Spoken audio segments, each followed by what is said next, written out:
Hello everyone, welcome to this channel. እንኳን በደህና ወደዚህ ቻናል መጣችሁ። በዛሬ ትምህርታችን ስለ preposition of time እናያለን። preposition of time ማለት ጊዜን ለመግለጽ የምንጠቀምባቸው መስተዋድዳዊ ቃላቶች ናቸው ማለት ነው። So this preposition of time is a word that tells us when something is happening. ስለዚህ መቼ ነው ያ ነገር የተፈጠረው፣ መቼ ነው እንዴት ተፈጠረ ሳይሆን መቼ ነው የተፈጠረው ብሎ ታይሙን ለመግለጽ የምንጠቀምባቸው ቃላቶች ናቸው ማለት ነው። So preposition of time, there are different types of prepositions of time አለ። The first one is at ነው። at ማለት ደግሞ it is used for exact time። ስለዚህ exact ወይም ደግሞ ትክክለኛ ለሆነ ታይም ወይም ጊዜ የምንጠቀመው at የምትባለውን preposition ነው ማለት ነው። ለምሳሌ at 5 PM at night አይደለ 5 ሰዓት ሌሊት ስንል ለምሳሌ it is specific ነው ማለት ነው። ስለዚህ specific የሆነ ወይም exact የሆነ ታይም ኢንዲኬት አድርገናል ማለት ነው። ስለዚህ for exact time ኢንዲኬት ለማድረግ ወይም ደግሞ ትክክለኛ exact የሆነውን ሰዓት ለመናገር we use at እንጠቀማለን ማለት ነው። ኤግዛምፕል I woke up at 6 AM I woke up at 6 AM እኔ ጠዋት 12 ሰዓት ነው የምነሳው። እኔ ጠዋት 12 ሰዓት ነው የምነሳው። ስለዚህ ይሄ at 6 AM የምትለው it is specific time ናት ወይም ደግሞ ኤግዛክት የሆነ ታይም ነው የምንገልጸው ማለት። ስለዚህ ኤግዛክት የሆነ ታይም at 6 at 7 at 8 at 1 እያልን ኤግዛክት የሆነውን ታይም የምንገልጽ ከሆነ we use at እንጠቀማለን። And the second one is on ነው። on ማለት ደግሞ is used for days and dates። ስለዚህ ቀናቶችን እንዲሁም ደግሞ ዴትን ለመግለጽ የምንጠቀምበት on ነው። on ለዴይስ እና ለዴት ስንጠቀም ዴይስ ስንል ላይክ መንዴይ ቱስዴይ ምናምን ስንል ማለት ነው። ዴት ስንል ደግሞ ለምሳሌ ዛሬ ቀኑ 10 ነው ካልን it's for dates ማለት። ስለዚህ ለቀናቶች እና ለዴት የምንጠቀም it's on ነው ማለት ነው። ለምሳሌ on Monday on July 10 ሰኞ ዕለት ጁላይ 10 እንደዚህ ማለት ነው። ኤግዛምፕል we have a test on Friday we have a test on Friday። ስለዚህ Friday it is a day ነው አይደለ ቀን ነው።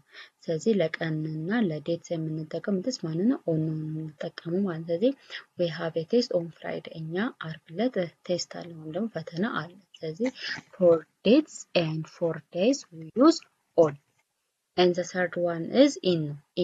So in is used for months years and long periods። ስለዚህ ለረጅም ጊዜያቶች፣ ለወራቶች፣ ለአመታት። ስለዚህ አመታትን፣ ወራቶችን እና ረጅም የሆኑ ጊዜያቶችን ለመግለጽ we use in ነው የምንጠቀመው ማለት ነው። ስለዚህ ከpreposition of times ውስጥ in ለምን እንጠቀማለን? for months ለወራቶች፣ for years ለአመታት and for long period ለረጅም ጊዜ ምን እንጠቀማለን? in እንጠቀማለን።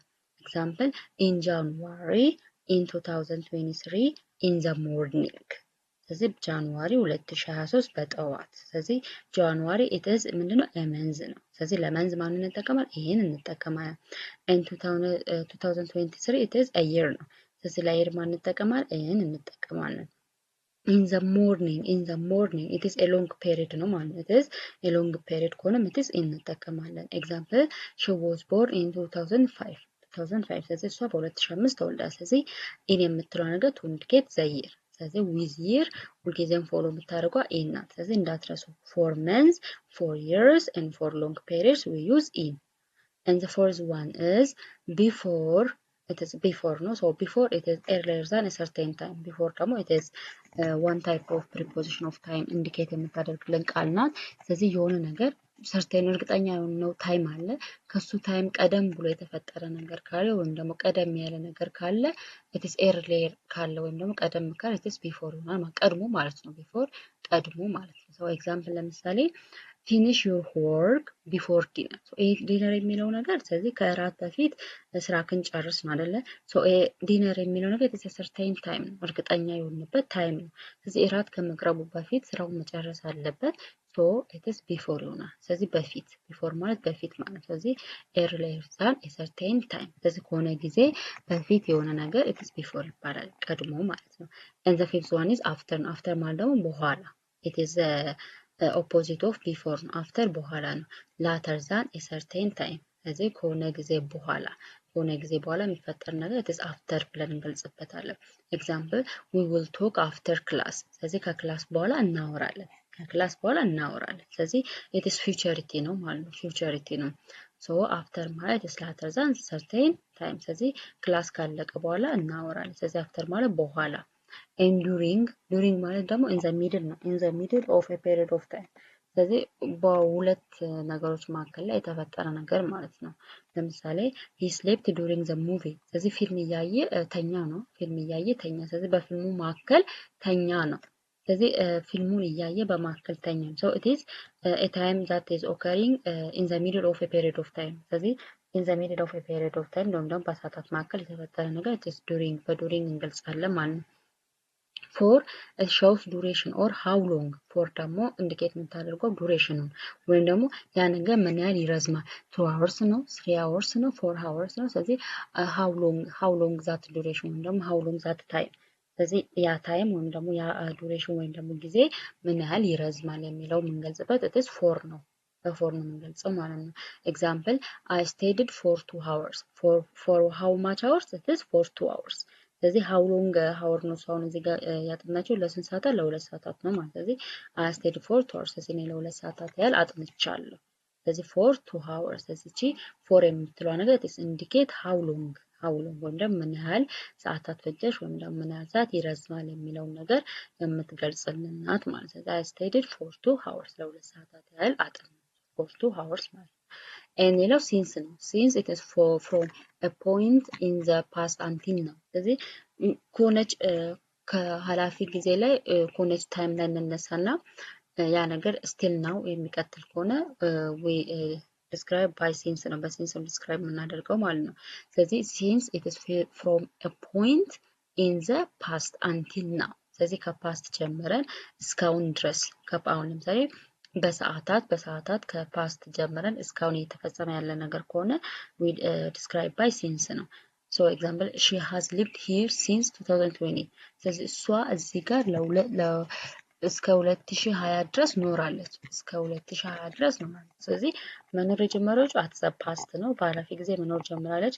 still now ግን እዚህ ጋር እስከ 2020 ድረስ ኖራለች ማለት ነው። ስለዚህ if the condition or the action is continuous until now and it is starting ወይም ደግሞ starting at the past ላይ ጀምሮ it is until now continue የሚያደርግ ከሆነ we describe the time by since ነው describe የምናደርገው ማለት ነው።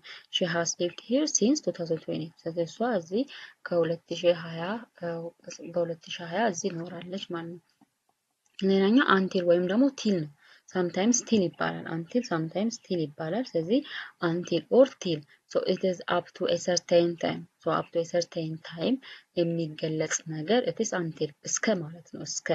ስለዚህ እስከ ማለት ስለሆነ at a certain time ድረስ የሚደረጉ ነገሮችን ታይሙን ለመግለጽ we use until or till ነው። ኤግዛምፕል we waited until midnight ስለዚህ እስከ ሚድናይት እስከ እኩለ ሌሊት ድረስ እየጠበቅን ነበረ። እስከ እኩለ ሌሊት ድረስ እየጠበቅን ስለዚህ እስከ የምትለዋ ነገር it is up to a certain time ወይም ደግሞ እርግጠኛ የሆንባቸው ታይሞች እስክደርስ ድረስ የሚፈጠሩ ነገሮችን ታይም የምንገልጽበት until ነው ማለት ነው። this all about prepositions of time so these prepositions of times answer the question when የሚለው መቼ ተፈጠረ or ደግሞ how long ምን ያህል ተፈጸመ ወይም ደግሞ ለምን ያህል ጊዜ ምን ያህል ረዝሞ ተፈጸመ የሚለውን ይገልጻሉ ማለት ነው። ኤግዛምፕል እና ሴንቴንስ እና I woke up at 6 am ስለዚህ እኔ ጠዋት 12 ሰዓት ተነሳ አይደል። ስለዚህ at የምትለው ነገር used for exact time ኤግዛክት ትክክለኛውን ታይም ለመግለጽ የምንጠቀምበት ነው።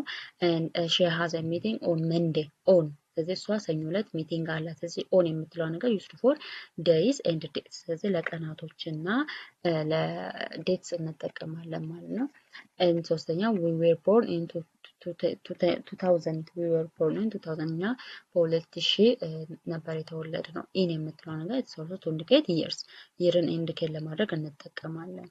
and I finished my homework before dinner ስለዚህ before ወይም ደግሞ earlier than the certain time ስለዚህ certain time ወይም ደግሞ certain ነገር ከመፈጸሙ በፊት የሚፈጸሙ ነገሮችን የምንገልጽበት preposition of time before ነው። ስለዚህ I finished my homework before dinner ስለዚህ እኔ ከእራት በፊት የቤት ስራዬን ጨረስኩኝ ነው። they played football after school so ከትምህርት በኋላ እነሱ ኳስ ተጫውተዋል ስለዚህ after የምትለው ነገር later after some certain time ነው። ስለዚህ certain action ከመፈጸሙ በኋላ የሚደረግ ማለት ነው። and he fell asleep during the movie so at the middle of the duration ዱሪንግ የምትለው ደግሞ አት ዘ ሚድል ኦፍ ዘ ዱሬሽን። ስለዚህ ቦኑ በሚደረጉ ነገሮች መካከል የሚኖርን ታይም ለመግለጽ we use during ነው። I stayed for 2 hours. I stayed for 2 hours. ስለዚህ ፎር የምትለው ነገር ደግሞ it's for exact time ወይም ደግሞ to indicate a certain time ማለት ነው። ለምሳሌ ለ2 ሰዓታት ያህል አጠናው ስትል it is indicate የሚያደርገው it is a certain time ነው ማለት ነው። ወይም ደግሞ it is for exact time ነው። She has lived here since 2020. She has lived here since 2020. ስለዚህ እሷ በ2020 እዚህ ኖራለች። ሲንስ ስለዚህ ይሄ መኖር የጀመረችው አት ዘ ፓስት ነው። ሶ አት ዘ ፓስት ጀምሮ ነገር ግን አንቲል ናው ኮንቲኒስ የሚያደርግ ከሆነ ሲንስ እንጠቀማለን። and we waited until midnight. we waited until midnight። ስለዚህ ሚድናይት ማለት ደግሞ ኦር ቲል ማለት ነው። በሌላ አባባል it is እስከ ማለት ነው። እስከ ሌት እኛ ጠበቅን ሲባል እስከ የምትለዋ ታይም እንዲገት ነው። ስለዚህ ሰርቴን ሆነ ታይም እስኪመጣ ድረስ የምንጠቀማት ታይም it is until ትባላለች ማለት ነው። ሶ ሞስት ኦፍ ዘ ታይም ኢን እንግሊሽ ላይ በብዛት የሚወጡ ጥያቄዎች አት ኦን እና ኢን ናቸው። አት ኦን ኢን ኤንድ ኦን። ስለዚህ እነዚህን ሶስቶችን በደንብ አድርጋችሁ መለየት አለባቸው። አት ፎር ኤግዛክት ታይም ነው የምንጠቀመው። ኦን ደግሞ ፎር ዴይስ ኤንድ ዴትስ ነው የምንጠቀመው። ለምሳሌ ዴይስ ስንል ኦን መንዴይ፣ ዴት ስንል ደግሞ ኦን ጁላይ 5፣ ኦን ኦገስት 5፣ ኦን ኦገስት 6 ምናምን እያልን እንጠቀምባቸው ማለት ነው። ኢን ደግሞ ኢትስ ፎር መንዝስ ይርስ ኤንድ ሎንግ ፔሪድ ነው። ስለዚህ ኢን ደግሞ ለወራቶችን ለመግለጽ አመታትን ለመግለጽ እና ሎንግ ፔሪዶችን ለመግለጽ ለምሳሌ ኢን ጃንዋሪ ኢን 2023 እያልን ይሄ መንዝ ነው። መንዝን ለመግለጽ ዚስ ደግሞ ይርን ለመግለጽ ስለዚህ ይርን እና መንዝን ለመግለጽ we use ኢን እንጠቀማለን ማለት ነው። ሶ ዚስ ኦል አባውት ቱዴይስ ሌሰን። ሶ በሌላ ጊዜ ስለ ሶስቱ ስለ ፕሪፖዚሽን ኦፍ ታይም፣ ስለ ፕሪፖዚሽን ኦፍ ፕሌስ እንዲሁም ደግሞ ሌሎችም አሉ ስለነሱ ጥያቄዎች እንሰራለን ማለት ነው። ሶ እንድሰራላችሁ የምትፈልጉን ነገር ካለ ኮመንት ላይ ጻፉልኝ። መስተካከል ያለበት ነገር ላይ ካለም ደግሞ ኮመንት ላይ ጻፉልኝ። ቤቱን ደግሞ ሼር፣ ቪዲዮን ላይክ ኤንድ ሰብስክራይብ አድርጉ። መልካም ጊዜ ባይ